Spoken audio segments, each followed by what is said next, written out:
It is so refreshing that it reminds me just sitting on the beach in the sun and enjoying this jamun drink.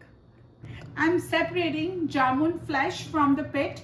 Make sure pit does not go in there because pit is very bitter. You don't want that to go in. I'm using frozen jamun which are available readily all year long. Jamun, ginger, lots of mint, some ice cubes, cane sugar, strain it.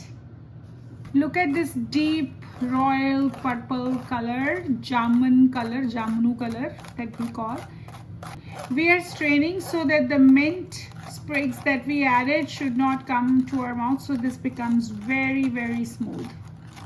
Use this pulp for your baking. Do not throw this out. This has the goodness of all the jamuns that we have.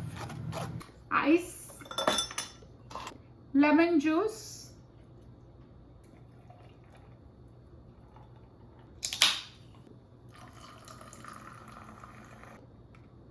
you have just 2 seconds to look at this beautiful, glorious color, purple color, and then go and make this drink.